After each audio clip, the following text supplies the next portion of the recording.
Hi everyone. The first thing I do when I'm ready to do some research is get a good background. You'll need to find out what your topic is about, what the issues are, and get some overview information. Wikipedia can be a good option for that. Wait, did I just say Wikipedia? Yes, I did. Wikipedia is a great place to get a general understanding of a topic. While it may not always be reliable since anyone can edit it, it generally provides good overviews. Of course, you shouldn't believe everything you read there without verifying it from a more credible source. Wikipedia articles often have a list of references at the bottom of the page. Check these links to find better sources of information that you may be able to cite for your paper. As far as Wikipedia goes, though, you should never cite Wikipedia as a source for an academic paper unless your professor explicitly says you can. Okay, on to Google. The internet has a lot of really great information, but of course it also has a lot of really bad information. When searching Google for articles or information, especially if you're looking for sources for a paper for school, you have to be very careful, as many websites are not scholarly sources and they are often not written by researchers or specialists.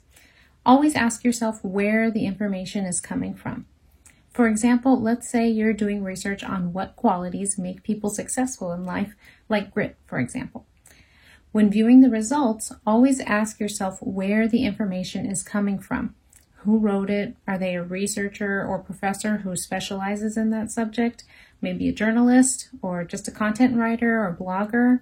The person who wrote it should be knowledgeable on the subject for you to even think about trusting the site. You should also consider the website that an article is published on. What kind of site is it? Do they sell something or have other financial motivations for getting you to click on things? Is it a trustworthy source of information? When I'm reading websites, I try to consider 4 main areas: author, publisher, references, and editing process. For each of these areas, there's a wide range of what you might consider good or bad. Let's start with the author. The author is the person who wrote the article, website, or item you're looking at. If there's no author listed or the author is someone with no expertise, then the information is not very credible. Many articles are written by journalists who do some investigation and are often knowledgeable in reporting techniques. The most trustworthy articles, though, are written by researchers, professors, or specialists who are experts in their field. They are the most knowledgeable authors and their work is highly credible. The next thing to consider is publisher. The publisher is the website, organization, or periodical where the article is published. Knowing what kind of website you're looking at is essential in determining if you can trust the information there or if they have a financial reason for keeping your interest. Some websites have no publishing process or team responsible for deciding what articles to publish, like a blog. Some websites publish things just to get you to click on it, otherwise known as clickbait. Some websites are known as content producers, and they publish pretty much anything and everything. News and magazine articles are published by news and magazine websites. These often have editors or teams of people who decide what to publish, but be sure the site you're looking at has a reputation for publishing trustworthy, high-quality information, like the New York Times or NPR. The most reliable information is published by scholarly journals or books, which are often run by a team of researchers or a university. The next thing to consider are references. References are the sources used to write the article. Ask yourself, where did this information come from?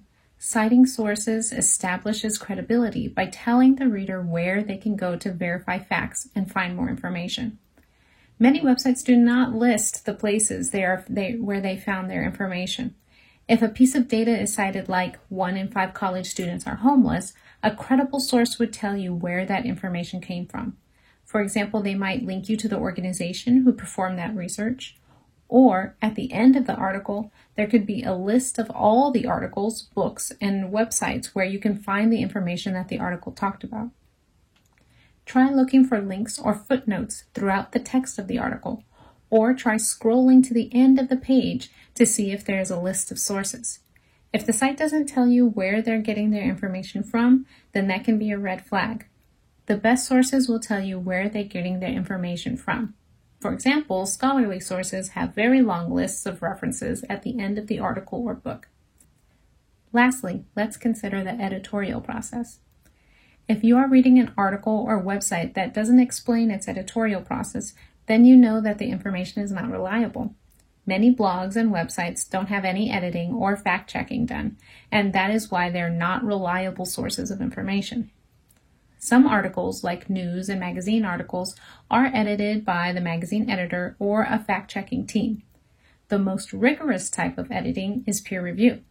Peer review is an editorial process where a team of researchers, professors, or experts thoroughly reviews an article and puts it through very tough editing before the article is published. After going through this process, an article can still be rejected or sent back for more revisions. As you can see, finding credible information from Google can be difficult. This is one big reason to use the library's databases and resources. When you're on the open web, you always need to question whether a site is credible or not. With the library's databases, you know you're getting reliable, credible information. I would highly recommend going through the Evaluating Websites tutorial if you're thinking of citing any sources you find in Google, and you can find that at the bottom of this page. Thanks.